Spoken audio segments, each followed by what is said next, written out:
പക്ഷേ ഈ തടവറയിൽ നിന്ന് രക്ഷപ്പെടാൻ നോക്കാതെ പീഡനങ്ങൾ സഹിച്ചു നീ നിന്നു.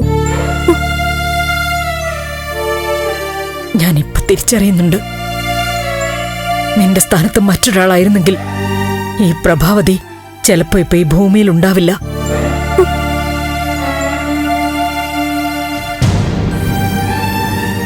സ്വന്തം ഭർത്താവിനെ മറ്റൊരു പെൺകുട്ടിയെ കൊണ്ട് കല്യാണം കഴിപ്പിക്കാൻ ശ്രമിച്ചാൽ ഏത് പെണ്ണാ അത് സഹിക്കുന്നത്?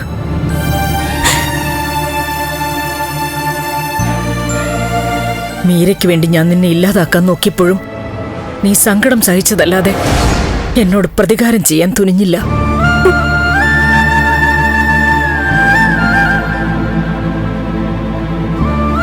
വിലമതിക്കാൻ പറ്റാത്തതിനെയൊക്കെ നമ്മൾ നിധിയെന്ന് വിളിക്കും. നീയൊരു നിധിയാണെന്ന് ഞാൻ നിന്നോട് പറഞ്ഞ അവിടെയും നിന്റെ വില താണു പോവും.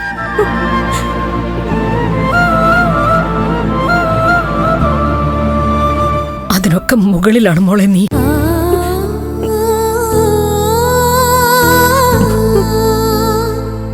ഒരു നിധിക്കും ചിലപ്പോ നിന്റെ അത്ര തിളക്കം ഉണ്ടാവുമെന്ന് തോന്നുന്നില്ല.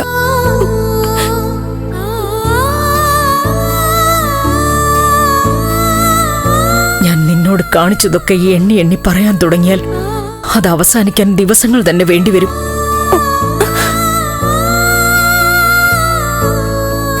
ഞാൻ ഇനി അതൊന്നും പറയുന്നില്ല.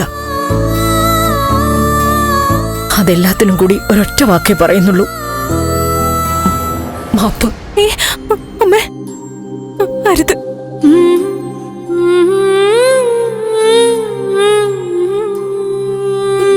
അമ്മ എന്നെ മകളായിട്ട് അംഗീകരിച്ചു. അതിനപ്പുറം എനിക്കൊന്നും വേണ്ട.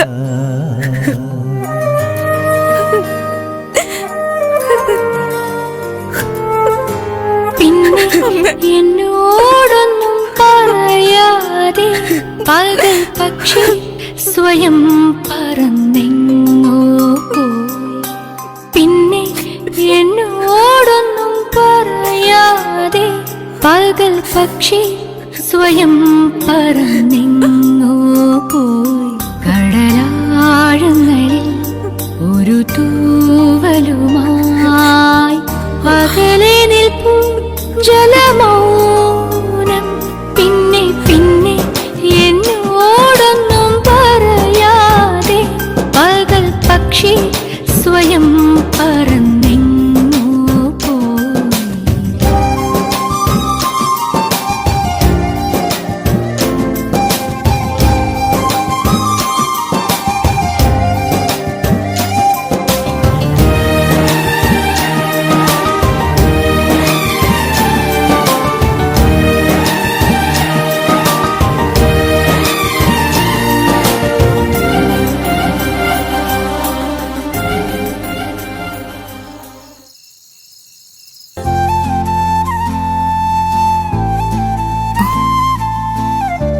ഒരു വലിയ പേടി സ്വപ്നം കണ്ടുണർന്നതുപോലെ എനിക്ക് തോന്നുന്നത്. അതോ ഇപ്പൊ അനുഭവിക്കുന്ന ഈ സന്തോഷം, അതാണോ സ്വപ്നം? എന്നെ സംബന്ധിച്ച് ബാക്കിയെല്ലാം സ്വപ്നം. ദേ, എന്റെ മുമ്പിൽ ഇരിക്കുന്ന നീ മാത്രമാണ് സത്യം. ഇത്രയും കാലം ദൈവം കഷ്ടപ്പെടുത്തിയെങ്കിലും അവസാനം നമുക്കായിട്ട് വലിയ സന്തോഷം തന്നിരിക്കുന്നു.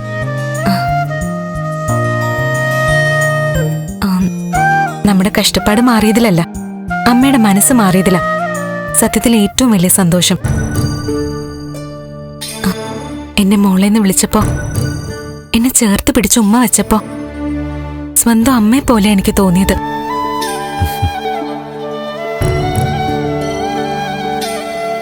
യഥാർത്ഥ മീര എങ്ങനായിരുന്നു എന്ന് വസുന്ധര മേഡം പറയുമ്പോ അമ്മ ആകെ തകർന്നു നിൽക്കായിരുന്നു. പ്രകാശനൊത്ത് ഭാര്യവർത്തക്കന്മാരെ പോലെ അവള് കഴിഞ്ഞിരുന്നെന്ന് അറിഞ്ഞപ്പോ അമ്മേനെ നോക്കിയത് ഞാൻ മറക്കില്ല. എന്നോടൊരു മാപ്പ് ചോദിക്കൽ ആ നോട്ടത്തിലുണ്ടായിരുന്നു. ആ നിമിഷം അമ്മയ്ക്ക് മറ്റൊന്നുകൂടി മനസ്സിലായി, നിന്റെ വില. എന്റെ വിലയോ? ആ, എന്റെ ദേവിയുടെ വില തന്നെ. അതിന് എനിക്കെന്താ വില? അതിന് ഞാൻ തന്നെ പറയണോ? അമ്മ തന്നെ നിന്നോട് പറഞ്ഞില്ലേ? എന്നാലും നന്ദോന്ന് പറ. ഞാനിത് പറഞ്ഞ ചിലപ്പോ പൈങ്കിളിയായിപ്പോ, അല്ലെങ്കിൽ സാഹിത്യമായിപ്പോ. സാരമില്ല, നന്ദു പറ.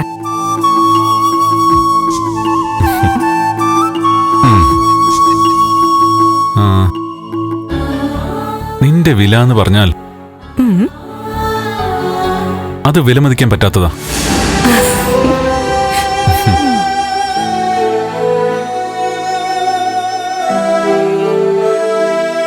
ഒരു പുരുഷന്റെ വിജയം സ്ത്രീയാണെന്ന് കേട്ടിട്ടുണ്ട്. എനിക്കത് വേറെ രീതിയിലാണ് പറയാൻ തോന്നുന്നേ. ഒരു കുടുംബത്തിന്റെ വിജയത്തിന്റെ പിന്നിൽ തന്നെ ഒരു സ്ത്രീ ഉണ്ടായിരിക്കും. എന്നെക്കുറിച്ച് ഇത്രയും പറയണോ? അയ്യോ, നിന്നെക്കുറിച്ചല്ല, എന്റെ അമ്മയെക്കുറിച്ചാണ് ഞാനിപ്പോ പറഞ്ഞത്. ആഹാ. ഈ കുടുംബത്തിലെ കുഴപ്പങ്ങൾ അമ്മയിൽ നിന്നാ തുടങ്ങിയത്. ഇനി ഈ കുടുംബം വിജയിക്കുന്നതും അമ്മയിൽ കൂടിയായിരിക്കും. പറഞ്ഞു തുടങ്ങിയപ്പോ ഞാൻ കരുതി എന്നെ കുറിച്ചായിരിക്കുമെന്ന്. നിന്നെക്കുറിച്ച് പറയാൻ തുടങ്ങിയാല് എത്ര ദിവസം പറഞ്ഞാലൊന്ന് തീരുക. എന്നാലും കുറച്ച് പറഞ്ഞേ, ഞാൻ കേക്കട്ടെ. നീ ആകാശത്തിലെ നക്ഷത്രമാണ്. കേട്ടിട്ടുണ്ട്. പ്രഭാതത്തിലെ മഞ്ഞുതുള്ളിയ, അസ്തമയത്തിലെ അന്തിമേഘമാണ്. എന്റെ നന്ദു, ഇതൊക്കെ ഇഷ്ടം പോലെ കേട്ടിട്ടുണ്ട്. പുതിയത് വരട്ടെ. നീ എന്റെ ജീവന്റെ ജീവനാണ്. കണ്ടമാനം കേട്ടിട്ടുണ്ട്. നീ മഞ്ഞുതുള്ളി നക്ഷത്രം ജീവന്റെ ജീവൻ. അവിടെ തീർന്നല്ലേ? എന്നാലേ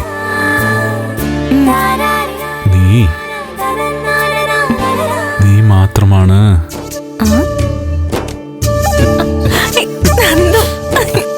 നന്ദു വീട്.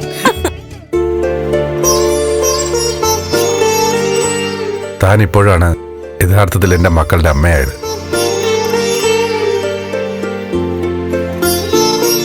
താൻ ദേവിയോട് പറയുന്നൊക്കെ മനസ്സ് നിറഞ്ഞ് കേട്ടു നിൽക്കുകയായിരുന്നു ഞാനും നന്ദനും ഒക്കെ. ഞാൻ എന്റെ ഹൃദയം കൊണ്ടാ ദേവികയോട് സംസാരിച്ചത്. കാര്യങ്ങൾ തിരിച്ചറിയാൻ നമുക്ക് എന്തെങ്കിലും ഒരു അനുഭവം ജീവിതത്തിൽ ഉണ്ടാവുമല്ലോ. ഇക്കഴിഞ്ഞ സംഭവങ്ങളൊക്കെ എന്നെ പലതും പഠിപ്പിച്ചു.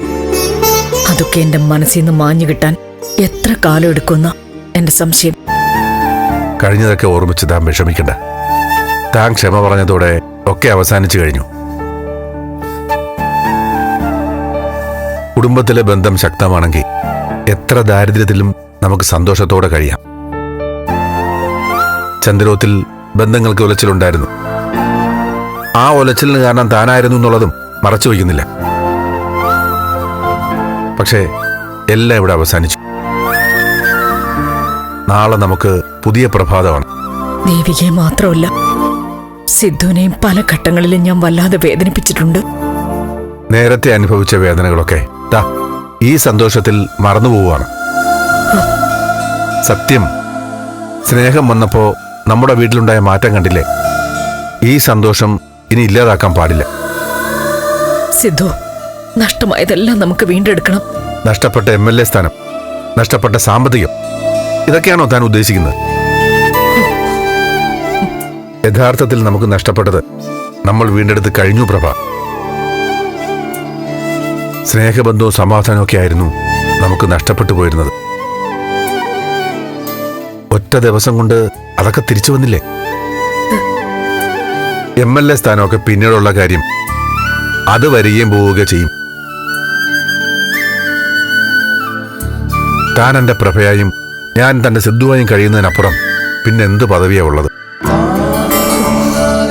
എന്തു പദവിയാ വേണ്ടത്?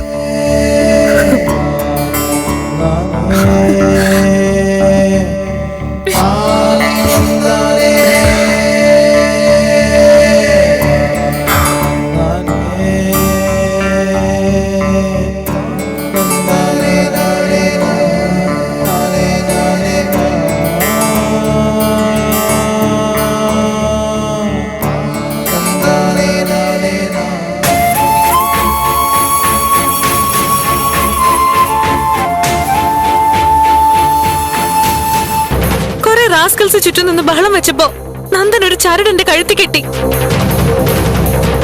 കിട്ടേണ്ടി വന്നു, അത്രേ ഉള്ളൂ.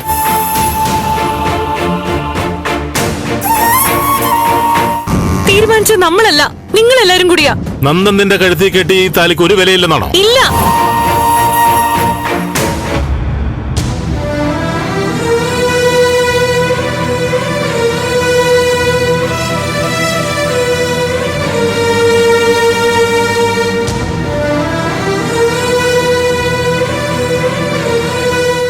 ബാലു,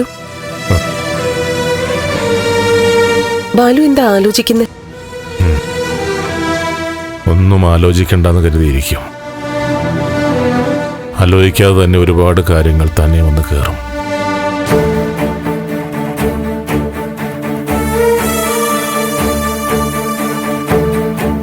ബാലു, മോളുടെ അത് നമുക്ക് ഗംഗയിൽ ഒഴുക്കാം. ആ ഭസ്മം ഗംഗയിൽ അലിഞ്ഞു ചേരട്ടെ.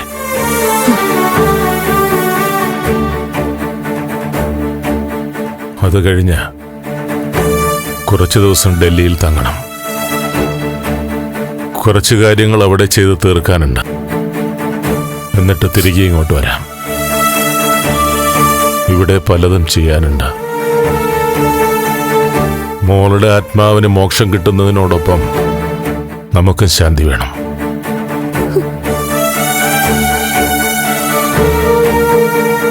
ചെയ്ത തെറ്റിന് പരിഹാരവും പ്രായശ്ചിത്തവും ചെയ്തില്ലെങ്കിൽ നമ്മളും മോക്ഷം കിട്ടാതാലേ. മീര സിദ്ധാർത്ഥന്റെ കൂടി മോളാണെന്ന് എന്തുകൊണ്ട് ഞാൻ ചിന്തിച്ചില്ല? നമ്മുടെ ദുഃഖത്തിന് നന്ദനാണോ ദേവികയാണോ അതോ മീരയാണോ കൂടുതൽ കുറ്റക്കാരി എന്ന് ചോദിച്ചാൽ മീരയെന്ന് തന്നെ ചിലപ്പോൾ പറയേണ്ടി വരും. ഇനി അതൊന്നും പറയണ്ട. നമുക്ക് നമ്മുടെ മോള് പോയി. പക്ഷേ ബന്ധങ്ങൾ വിട്ടുകളയാൻ പാടില്ല.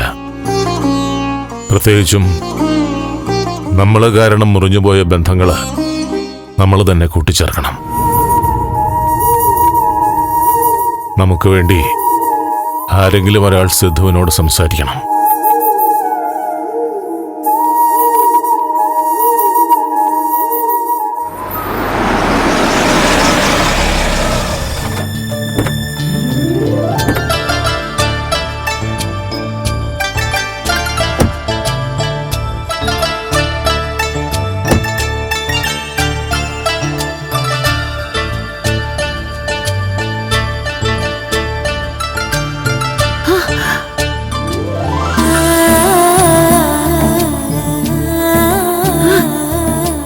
മോളെ, അമ്മേ,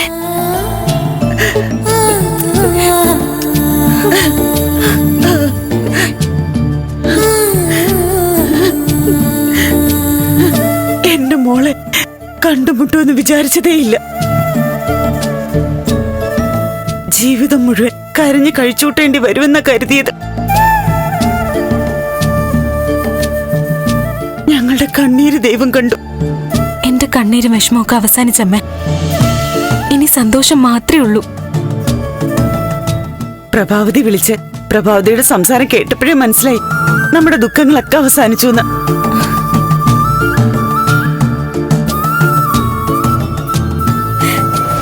ചേച്ചി,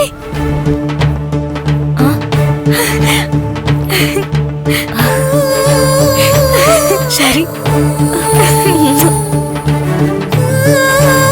ചേച്ചി. അച്ഛനെന്താ അമ്മ തിരിച്ചു വരുന്നേ? നിനക്ക് ആപത്തൊന്നും വരാതിരിക്കാൻ 12 അമ്പലങ്ങളിൽ പൂജ കഴിഞ്ഞിട്ട് തിരിച്ചു വരും. 2-3 ദിവസത്തിനകം മാധവേട്ടൻ വരും. നന്ദേട്ടാ, ചേച്ചി നന്ദേട്ടനെ 2-3 ദിവസം ഇവിടെ താമസിച്ചിട്ട് തിരിച്ചു പോയാൽ മതി. അതിനൊക്കെ ഇനി സമയമുണ്ടല്ലോ മോളെ. മോനെ, എനിക്ക് ഏറ്റവും കൂടുതൽ ക്ഷമ പറയാനുള്ള മോനോടാ. പല അവസരങ്ങളിലും ഞാൻ തെറ്റിദ്ധരിച്ചു, വഴക്കു പറഞ്ഞു, ബഹളം ഉണ്ടാക്കി.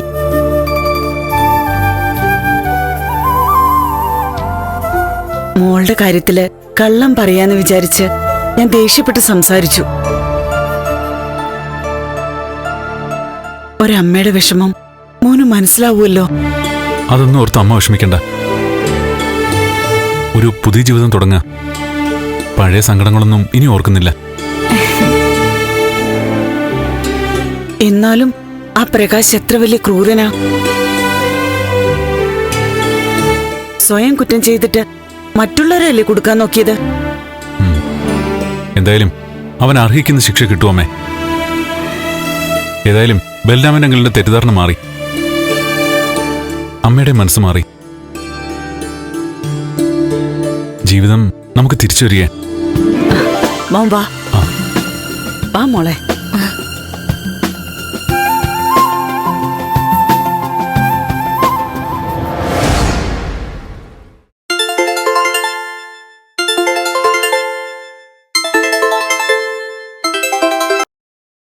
ഹലോ, ഞാൻ ബലരാമൻ.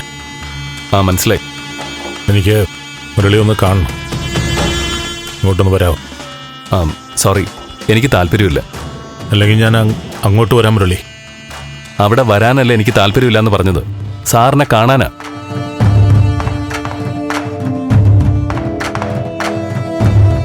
മുരളിയെ ഞാൻ കുറ്റപ്പെടുത്തുന്നില്ല. മുരളിയുടെ സ്ഥാനത്ത് ആരായാലും ഇങ്ങനെ പറയും.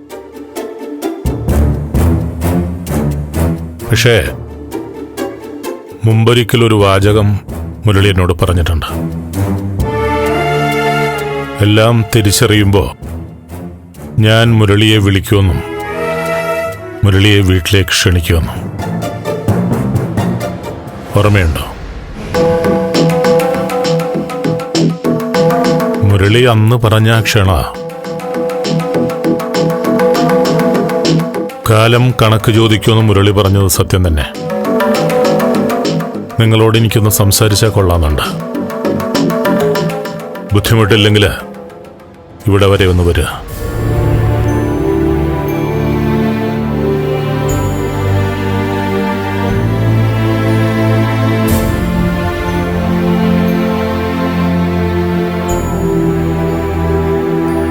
എന്തു പറ്റി മുരളേട്ടാ? ആരാ ഫോൺ വിളിച്ചേ? ബലരാമൻ സാറ്. ആ, അങ്ങോട്ടൊന്ന് ചെല്ല. എന്നിട്ട് മുരളേട്ട എന്തു പറഞ്ഞു? ഞാനൊന്നും പറഞ്ഞില്ല. 4 വർത്താനം അങ്ങ് പറയായിരുന്നില്ലേ? ഒരിക്കൽ വന്നത് തന്നെ മതിയായി സാറേ എന്ന് പറയാത്തത് എന്താ? കണ്ണിച്ചോരയില്ലാത്തവൻ. അയാള് കുറച്ച് കാര്യങ്ങളൊക്കെ ഒന്ന് ബോധത്തോടെ ചിന്തിച്ചിരുന്നെങ്കിൽ ഈ ഒരു അവസ്ഥ വരുമായിരുന്നോ? എത്ര ജീവിതങ്ങൾ അയാൾ കാരണം കണ്ണീര് കുടിച്ചേ. എന്നിട്ടിപ്പം വിളിക്കാൻ വന്നേക്കുന്നു. മുരളീട്ടൻ എന്താ ഒന്നും മിണ്ടാത്തേ? മുരളീട്ടന് പോണോന്നുണ്ടോ? എന്താ ഗൗരി? അല്ലമ്മേ, ആ ബലരാമൻ മുരളീട്ടനെ വിളിച്ചെന്ന്. എന്തിന്? അങ്ങോട്ടൊന്ന് ചെല്ലാൻ. വേണ്ട, അങ്ങോട്ടൊന്നും പോണ്ട. കൊല്ലാനായാലും ശരി, വളർത്താനായാലും ശരി, അയാളുടെ വീട്ടിലേക്കെന്നല്ല ആ പരിസരത്ത് പോലും പോകരുത്. ദുഷ്ടൻ. കാമുകനോടൊപ്പം ചുറ്റിയടിച്ച് നടന്ന മോളെ കാമുകൻ തന്നെ കൊല്ലുകയും ചെയ്തു. എന്നിട്ട് അതൊക്കെ കഴിഞ്ഞില്ലേ അമ്മേ? എനിക്കതൊന്നും മറക്കാൻ പറ്റില്ല. നീയും ഞാൻ പോലീസിന്റെ മുമ്പിൽ ചെന്ന് നിന്ന് വേണ്ട, ആലോചിച്ച് എനിക്കത് നിയന്ത്രിക്കാൻ പറ്റില്ല.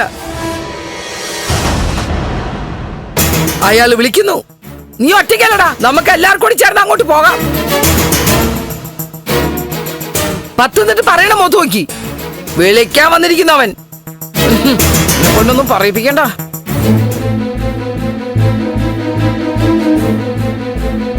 വേണ്ട മുരളേട്ടാ, പോണ്ട, അതാ നല്ലത്. നീ വാ.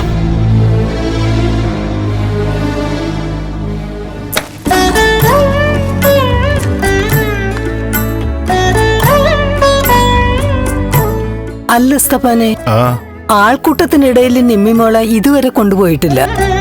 പള്ളിയിലെ പ്രാർത്ഥന ഒച്ചയൊക്കെ കേൾക്കുമ്പോ മോക്ക് വെപ്രാളം അങ്ങനെ വരുവോ? ഒന്നും ഉണ്ടാവില്ല. ഇതൊരു സന്തോഷ ദിവസമാ.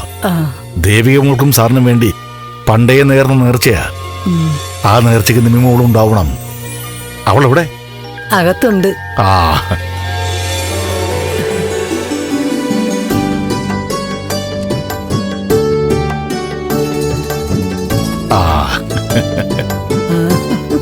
എന്താ മോളെ ഇത്?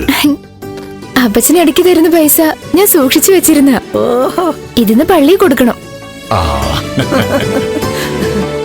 എന്റെ ദേവി ചേച്ചി രക്ഷിച്ചതിന് കർത്താവിനുള്ള സംഭാവനയാ. ഇന്ന് കർത്താവിനെ ഏറ്റവും ഇഷ്ടപ്പെടുന്ന നേർച്ച മോളുടെ ഈ സംഭാവനയായിരിക്കും. ആ, ഒന്ന് വേഗമാവട്ടെ, നമുക്ക് ഇറങ്ങട്ടെ. അപ്പച്ച, എന്താ മോളെ? നമുക്ക് ദേവികേച്ചിയും നന്ദു ചേട്ടനെയും ഒന്ന് കാണാൻ പോയാലോ?